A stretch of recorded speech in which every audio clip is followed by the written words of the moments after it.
तो स्टूडेंट्स, तो आज हम पढ़ेंगे मोस्ट इम्पोर्टेंट थ्योरम। पेपर के नज़रिए से बहुत इंपॉर्टेंट थ्योरम, थेल्स थ्योरम पढ़ेंगे, जो पिछले सालों के एग्जाम में पिछले सालों में बहुत बार आ चुकी है। तो आज हम इसी को बिना किसी देरी के स्टार्ट करते हैं। तो सबसे पहले हम थ्योरम पढ़ लेते हैं। थ्योरम है प्रमेय, यानी प्रमेय संख्या 6.1। यदि किसी त्रिभुज की एक भुजा के समांतर अन्य दो भुजाओं के भिन्न भिन्न बिंदुओं पर प्रतिच्छेद करने के लिए एक रेखा खींची जाए, तो यह अन्य भुजाओं के अनुपात में क्या हो जाती है, अनुपात में विभाजित हो जाती है। जैसे कि अभी हमने पढ़ा कि थ्योरम पढ़ी हमने, अब हम इसको क्या बना लेते हैं, इसका हम डायग्राम बना लेते हैं। तो डायग्राम बना लेते हैं। ये लो डायग्राम स्टार्ट कर लेते हैं बनाना। ये हमारा डायग्राम है। ये हमने क्या बनाया, त्रिभुज। ये बन गया हमारा एक बड़ा त्रिभुज। अब जैसे जैसे कि हमें थ्योरम में बताया गया, इसकी क्या है, एक बीच से इसको A B C B C त्रिभुज है, और डी ई इसको क्या करता है, विभाजित करता है। ठीक है, अब हम इसमें चीज़ें लिखेंगे। जैसे कि सबसे पहले हमें क्या है, यहाँ पे लिख लेते हैं हम थ्योरम को प्रूफ करना। जैसे सबसे पहले लिखेंगे हम थ्योरम में दिया है, क्या दिया है,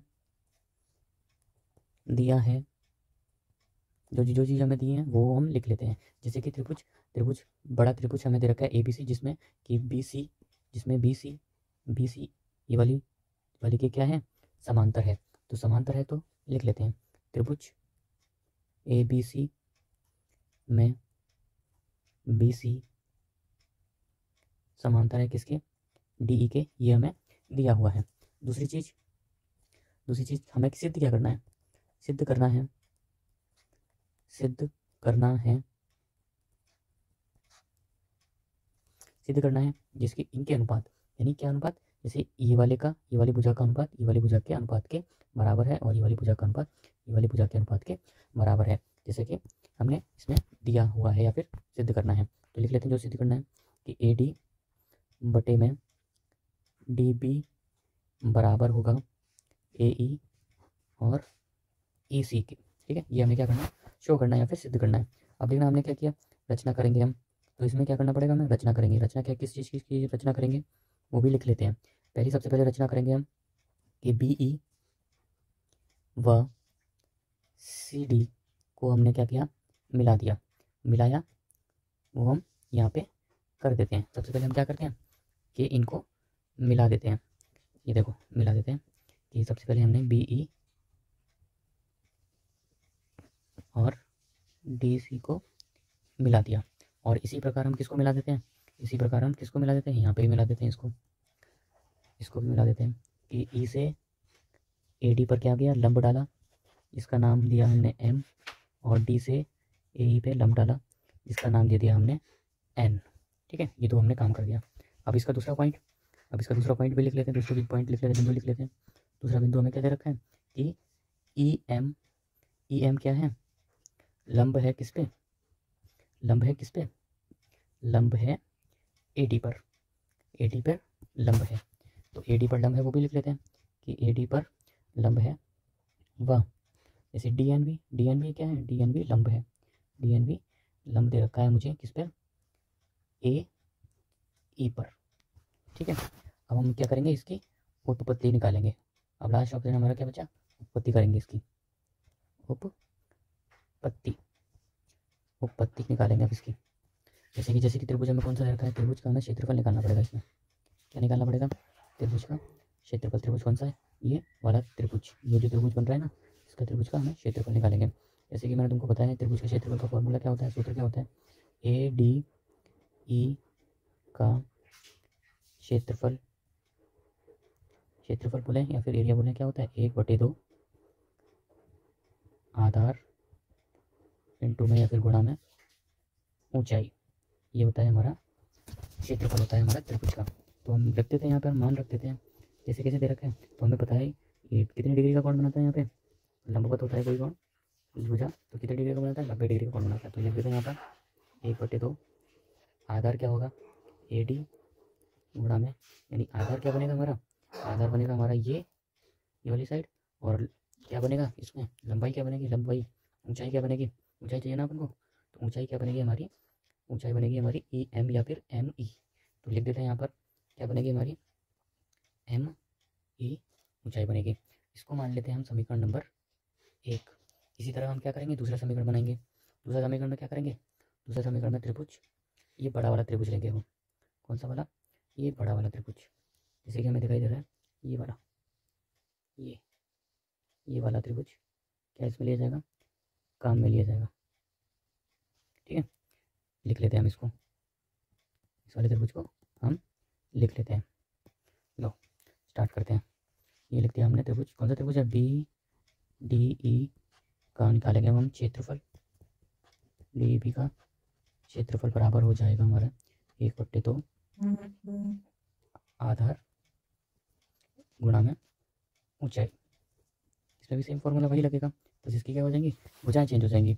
भुजाएं क्या होंगी, भुजाएं क्या होंगी, डी बी गुणा क्या हो जाएगा, एम ई, क्योंकि इसमें भी क्या हो जाएगा, ऊंचाई क्या होगी इसमें सेम रहेगी। इसको मानेंगे हम समीकरण नंबर 2। इसी तरह हम क्या करेंगे, आगे करेंगे इस सवाल को। ठीक है, अब हम करेंगे समीकरण 1 और समीकरण 2 का भाग करेंगे। समीकरण 1 और समीकरण 2 का भाग कर लेते हैं। जैसे कि हम लिख लेते हैं यहाँ पे, क्या करेंगे, समीकरण 1 और समीकरण 2 का, समीकरण 1 व 2 का क्या करेंगे, भाग। ठीक है, लिख लेते हैं। पहले समीकरण, समीकरण 1 लिखते हैं। समीकरण 1 है त्रिभुज ए डी ई का क्षेत्रफल बटे में त्रिभुज बी डी ई का क्षेत्रफल बराबर किसके हैं, 1/2 गुणा ए डी गुणा एम ई बटे में 1/2 डी बी गुणा एम ई। अब देखो जो कटेगा उसको काट देते हैं, जैसे कि एम ई से एम ई कट गया, 1/2 से 1/2 कट गया। अब जो बचा उसको लिख लेते हैं। जैसे कि यहाँ से क्या बचा अपने पास, यहाँ से बचा ए डी बटे में डी पी, यही तो हमें लाना था। ठीक है, यही हमें लाना था। आगे जो चल रहा है उसको वैसा लिख देते हैं, त्रिभुज बटे में त्रिभुज बी डी ई का क्षेत्रफल, ये हो गया हमारा क्या। ओके स्टूडेंट, तो हम इसको मान लेते हैं समीकरण नंबर 3। इसी तरह हम इसका दूसरी तरफ का पार्ट सॉल्व करेंगे। अब हम क्या करेंगे, इसकी दूसरी तरफ का पार्ट सॉल्व करेंगे। जैसे इस तरफ का पार्ट को हल किया जाएगा, आपकी बार ये वाला त्रिभुज लिया जाएगा और त्रिभुज ये वाला त्रिभुज को बताया जाएगा। ठीक है, तो आगे शुरू करते हैं। ओके स्टूडेंट्स, तो आगे हम इसी प्रकार हल करते हैं। तो लिखते हैं हम इसी प्रकार दूसरी तरफ हल करेंगे। जैसे कि त्रिभुज कौन सा दे रखा है हमें, त्रिभुज हमें दूसरी तरफ का कौन सा दे रखा है, देखो देख लेते हैं एक बार कि त्रिभुज ए डी ई, त्रिभुज ए वाला काम में लिया जाएगा। अब ये त्रिभुज कौन सा लेंगे, ए डी ई, ये वाला त्रिभुज काम में लेंगे। और कौन सा त्रिभुज काम में लेंगे, ये वाला त्रिभुज, ये वाला त्रिभुज काम में लिया जाएगा। ठीक है, चलो स्टार्ट करते हैं। तो त्रिभुज कौन सा है हमारा, त्रिभुज ए डी ई, त्रिभुज ए डी ई का क्षेत्रफल दोबारा लिखा जाएगा हमारे पास, ए डी का क्षेत्रफल और बटे में त्रिभुज किसका, कौन सा त्रिभुज का, ए डी, तो डी ई सी का क्षेत्रफल। हम क्या करेंगे, सिमिलरली यानी डायरेक्ट करेंगे हम इसको। डायरेक्ट हमें क्या करना है, भाग लगाएंगे हम इसमें। तो हमें पता है 1/2 ए ई गुणा क्या लिखेंगे, ए ई गुणा क्या चाहिए हमें, ए ई गुणा ई सी, ए ई गुणा क्या करेंगे, ए ई गुणा ई सी, सॉरी ये थोड़ा मिस्टेक हो गया, इसको थोड़ा ठीक कर लेते हैं। इसी नहीं आएगा यहाँ पे आएगा हमारा क्या है, हमारे पास दूसरा लंबवत क्या है, दूसरा लंबवत है डी एन। क्या आएगा हमारा, डी एन, यानी देखना ये वाली चीज़ लंबवत ही तो लेंगे, ये वाला, इसकी लंबवत क्या है, ये वाली भुजा, तो इसको क्या लेंगे, लंबवत लेंगे।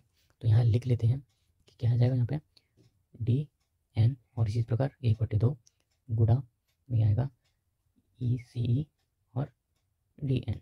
अब यहाँ पर भी हमारी जो कट रहा है उसको काट देते हैं। जैसे कि डी एन से डी एन कटेगा, 1/2 से 1/2, जो बचेगा उसको लिख लेते हैं।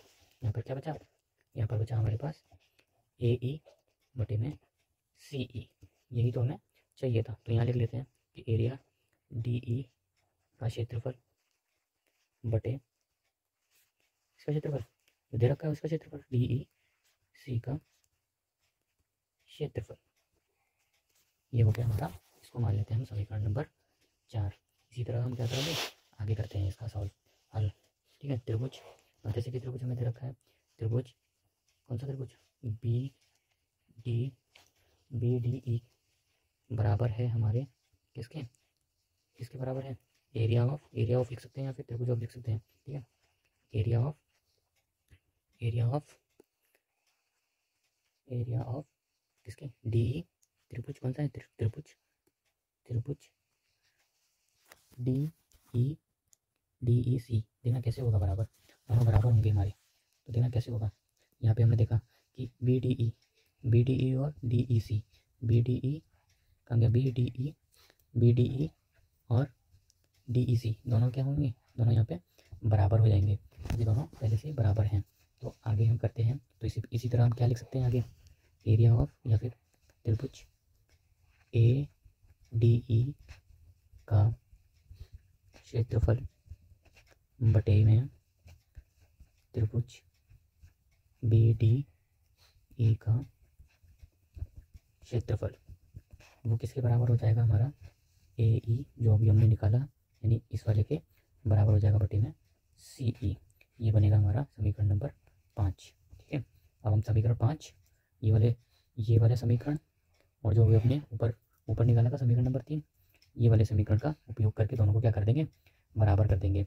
तो दोनों को बराबर कर देते हैं, लिख लेते हैं एक बार दोनों को बराबर करके। तो इसी तरह क्या हो जाएगा, समीकरण लिख लेते हैं कि समीकरण 3 समीकरण 5 से, ठीक है, समीकरण 5 से क्या हो जाएगा कि ए डी बटे में बी डी बराबर ए ई बटे में सी ई आ जाएगा, हमारे पास ये समीकरण आ जाएगा। और यही हमें क्या करना था, प्रूफ करना था। सो ये हो चुका। तो एक बार दोबारा समझ लेते हैं कि थ्योरम में हमने क्या किया। ठीक है, सबसे पहले हम थ्योरम क्या दे रखी थी, थ्योरम दे रखी थी हमें थ्योरम को सॉल्व करो, और थ्योरम में दे रखी त्रिभुज दे रखा था हमें, ए बी सी पूरा त्रिभुज दे रखा था, और इसमें एक क्या ली थी हमने, एक समांतर लाइन बनाई थी। ठीक है, बी सी के समांतर ये लाइन बनाई थी। तो हमने सबसे पहले सिद्ध किया कि ए बी सी एक त्रिभुज है जिसमें बी सी और डी ई क्या है, समांतर है। और हमने सिद्ध क्या करना था कि ए डी यानी ये इनके समानुपात में, ए डी भुजा बी डी बी के समानुपात में है, और ए ई भुजा ये वाली भुजा ये दूसरी वाली भुजा के समानुपात में है। तो हमने रचना की, यानी सबसे पहले हमने माना कि बी ई और डी सी को हमने मिला दिया, दोनों को मिला दिया। और ई एम यानी ई एम लंबवत है किस पे लंबवत है, पैरेलल है, लंबवत है किस पे, ए डी के, और किस पे है, डी एन ये वाली भुजा ये किसके लंबवत है। तो ऊपर हमने लिखा कि ए डी ई का क्षेत्रफल, और क्या होता है हमारे पास, ए डी ई का क्षेत्रफल 1/2 हमें पता है, त्रिभुज का क्षेत्रफल 1/2 आधा इंटू ऊंचाई होता है। तो इसमें हमने क्या रख दिया, मान रख दिया एम ई। ठीक है, ये रख दिया, रखने के बाद आगे दूसरे का क्षेत्रफल 1/2 आधा इंटू ऊंचाई, तो क्या आ जाएगा डी बी और एम ई। तो एक बात ध्यान रखना, जो हमें लाना है ये और ये लाना है, तो इन दोनों को हमें क्या करना पड़ेगा, भाग लगाना पड़ेगा, और जो बचेगा वो कट जाएगा, यानी ये और ये आगे भाग लगाएंगे तो कट जाएंगे। ठीक है, अब हमने भाग लगाया इस तरह से, तो क्या होगा, ये वाली चीज़ और ये वाली चीज़ यहाँ पे और यहाँ पे दोनों कट गए, तो बचा हमारे पास ये चीज़ बची। ठीक है, ये हमें चाहिए थी। इसी प्रकार हमने दूसरी तरफ भी क्या करेंगे, दूसरी तरफ भी यही लगाएंगे, इस तरफ और इस वाले त्रिभुज में। ठीक है, तो हम कर लेते हैं इसको भी। तो यहाँ तक हो गया, तो वही त्रिभुज का क्षेत्रफल दोनों तरफ लगा दिया, 1/2 ए ई डी एन, 1/2 सी ई और डी एन से डी एन कट गया, 1/2 कट गया, बचा हमारे पास ये। तो हमें क्या पता चला यहाँ से कि इसको हम त्रिभुज के क्षेत्रफल को हम एरिया ऑफ ट्रायंगल भी बोल सकते हैं। तो एरिया ऑफ ट्रायंगल दोनों की तरफ क्या होगा, बराबर हो जाएगा। तो इस प्रकार ये भी क्या हो जाएंगे, दोनों बराबर हो जाएंगे। इसी तरह क्या हो जाएगा, ए डी ई का क्षेत्रफल बी डी ई का क्षेत्रफल दोनों क्या हो जाएंगे बराबर। समीकरण 5 और समीकरण 3 से क्या हो जाएंगे, दोनों हमारे पास समान, इनके अनुपात भी क्या हो जाएंगे, भुजाओं के अनुपात समान हो जाएंगे। ये हो गया हमारी थेल्स थ्योरम, हमने प्रूव कर दी। और अब हम इसके आगे दूसरी थ्योरम पढ़ेंगे, इसका विपरीत थ्योरम है। तो आगे इसी तरह का वीडियो देखने के लिए वीडियो को लाइक करें और चैनल को सब्सक्राइब करें। थैंक